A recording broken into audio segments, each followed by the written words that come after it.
Hey everyone, is this Anthony 4x4 Diesel or 4x4 Touring Preparing for Adventures?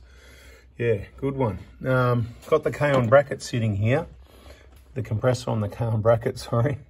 Now that we've got the physical part of the compressor pretty much ready, subject to some fine tuning later, but pretty well all the gaps are right if you've seen the previous video. Now it's time to get the wiring in place, so I'll just lift this compressor out of the way again because we don't need that there. This is the wiring video, okay, and we'll try and keep it as simple as possible and short as possible. Another quick video, okay. It won't be quick, but it'll be detailed, and it won't be in a hurry because I'm not in a hurry.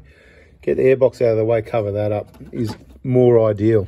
Now what I've done, the plugs I'm not going to be using, I've taped up so you can see it's that one because there's no lockers here. We only need the pressure switch, that's the red and blue, the power to the compressor motor.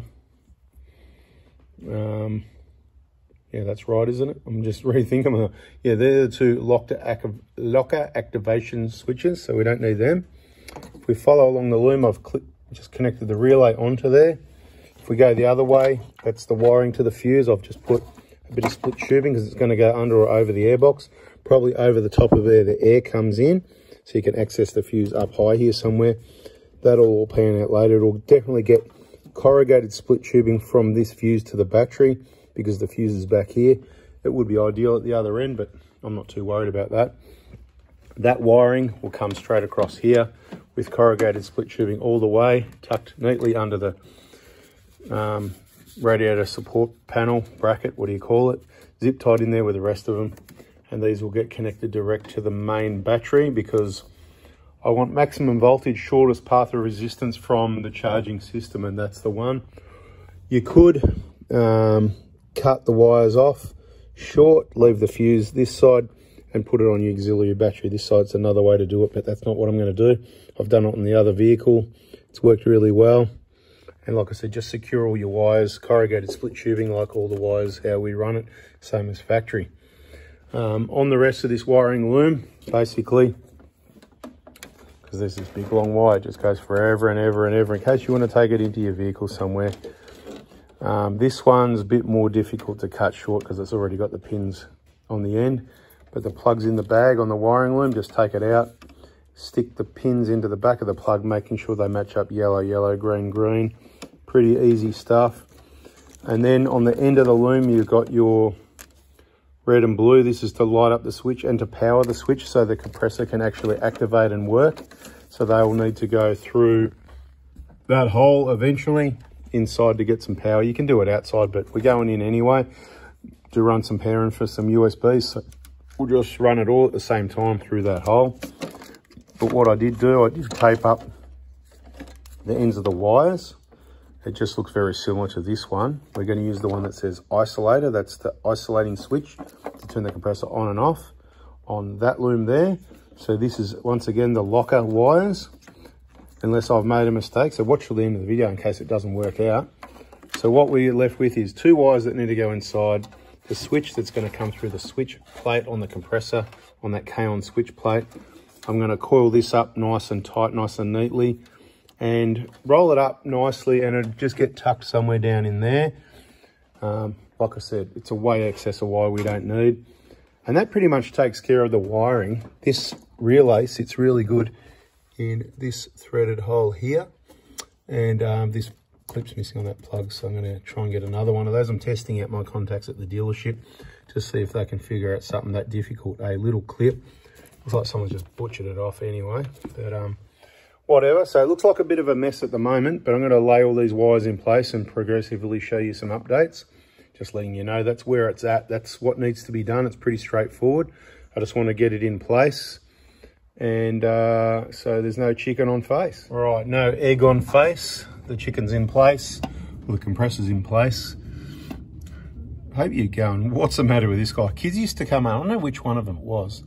Come home from primary school and say, egg on face, chicken in place. Chicken in place, egg on face, something like that. It was just, didn't make any sense, bizarre. So I just want to put it out there and see what you thought of it. Anyway, we want to make sure this wiring loom isn't going to be hitting on that bracket there at all either. We don't want vibration and that cutting through there. So keep that in mind. I've just set the compressor in place and it's just being held by one nut. The others are just sitting there. They're just, you know, finger tight because might have to come out again, but I'm going to route this wiring loom around things here and mount the relay in place. And to get to that hole, I think I can still access that hole there with the compressor in the way. Worst case scenario, I'm going to have to move it out of the way to get some wires through there, but I reckon we can handle it. So the chicken's back out again, and what I want to do, try and hold a camera and show you. So what I've done, I've mounted the relay there, but I've tucked the relay up underneath this wiring loom. You've got to work what works best for you, and then what I want to do now is sort of basically tuck this up underneath this wiring loom, and it's just going to leave just enough length down here to plug the compressor in, and these to reach up to the pressure switch. Hopefully, right? Might need to come and be above, might not work well, I might need to come up here, but I want to cable tie that in there so it's nice and neat and be able to, obviously, the issue we got is the pressure switch wires are the ones that are not very long, right? So think about it. I mean, that's up on top of the compressor, these. So this wiring has to be nearby. They could do with another couple of inches of wire on those, in my opinion. Miles on these other things you don't need. Anyway, cable tie these ones down here, just tidy that up. There's also a cut. Someone's put a cut in this wiring loom. That's no good. You can't have a cut in a wiring loom. Obviously, aftermarket accessories that have been removed, so that'll get silicone up. I'll just put a bit of windscreen sealant or something black and RTV-ish over that. Anyway, just wanted to show you where it's at. Going to be pretty fussy. Do it once, do it right. I've just temporarily unplugged the rest of this wiring loom so that I could coil up that metre or two of spare wire. It's coiled up down underneath there. Some tape and zip ties, and you wouldn't even know it's there. Down here, out of the way. And of course, I've put the good old roof and gutter silicone on that grommet. I've just got to plug this back in. But before we do that, I reckon I can get the I'll get the compressor back in place, see how it all works out with these wires reaching, but there's a bit of movement here. We can still move the loom around to make it reach. Okay, so you can fluff around as much as you like, but I've just set up the wiring. I'll put a zip tie there. That'll be just enough wire for the switch to come up. These are the wires that go through to get the power inside the vehicle. We'll get to that after. This clip needs to get clipped up there like that when the clip hopefully comes in, because that's where it's meant to be. And this has still got a bit of movement in the loom, so I should be able to get it. So it's time to bolt the compressor in, even though it might be coming out again. If for some reason I can't access that hole, but I don't see why I wouldn't be able to get to that. The compressor's sitting in position, still only one bolt. You've got 5 wires and a switch. For that, you're going to have to go to the book. Don't read switch 1 or switch 2, read isolation switch, isolation. It's got the color of the wires and the number on the bottom of the switch. Carefully slip those on, pretty straightforward. All right, well, that's looking good, easy peasy. I haven't pushed the switch all the way down yet, but you can see the switch wiring pattern, and the wire goes down nice and neatly. I'll tidy that up a bit more before I'm done. So technically the last wires we've got, the only ones we've got here are spares we're not using. I've just tucked that into the existing wiring loom clip there. This is just one of the ones I taped up that we're not using. You can spin around if you want. Like I said, we've got to get this clip. It's really annoying. What is annoying, I had to bring this wiring loom up a bit so that the isolator switch could reach. So basically your wiring loom's got to be right next to your compressor. You can't have it a bit further away, all because of the short length of the pressure switch wires, really.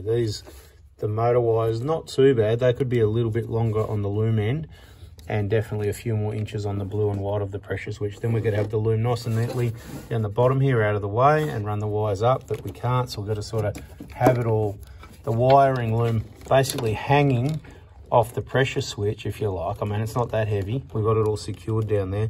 Split tubing, zip ties, all sorts of things going on. Probably looks a bit untidy. Just look at it from back here.